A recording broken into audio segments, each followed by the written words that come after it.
मी आता खोंदा गावामध्ये आहोत. इथे पुरामुळे दुर्दैवाने एक व्यक्ती जी आहेत ते अडकले होते आणि आता त्यांना शोधण्याची मोहीम चालू आहे.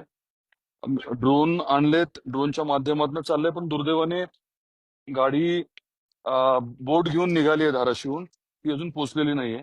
हे प्रवाह आपण बघू शकता की बऱ्यापैकी जास्त आहे. रात्री खूप पाऊस पडला या भागात. जवळजवळ 164 मिलीमीटर पाऊस पडलेला आहे. हे खोंद्यातलं आहे आणि साधारण पुढे एक पूल आहे.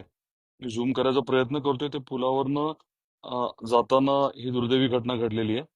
आता बोट निघाली आहे धाराशिवहून आणि पोलिसचे मोठे ड्रोन पण मागवलेत. प्रयत्न चाललेत आता सगळ्यांचे. आपल्याला मगाशी मी सांगितल्याप्रमाणे सगळ्यांनी काळजी जरा घ्यावी. पाण्याचा प्रवाह जास्त असेपर्यंत प्रत्येकानेच काळजी घेणं गरजेचं आहे. हे पलीकडे केज तालुका आहे. तिथले तहसीलदार आणि बाकीचे लोक आलेत. त्या बाजूने प्रयत्न चाललेत त्यांचे. नदीच्या पलीकडे आपण बघू शकता. आणि इथे आता डेप्युटी कलेक्टर, डीवायएसपी सगळे झालेले आहेत.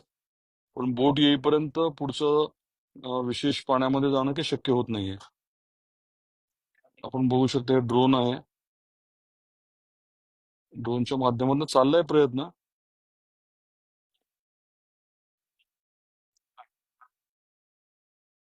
मुद्दा मी आपल्याला अपडेट यासाठी देतोय की अशी परिस्थिती कुठे असेल तर योग्य आपण काळजी घ्यावी, खबरदारी घ्यावी. काही निरोप वेगवेगळ्या ठिकाणचे आलेत. तिथे प्रशासन जे आहे ते बघतंय, कार्य चालू आहे. आणि मोठ्या प्रमाणात शेतीचं जे नुकसान झालंय, म्हणजे वाशी भागातही आहे, वाशी आहे, कळंब आहे, धाराशिवच्या इथे काही ठिकाणी आहे. त्याचे पंचनामे वगैरे सगळे होतील.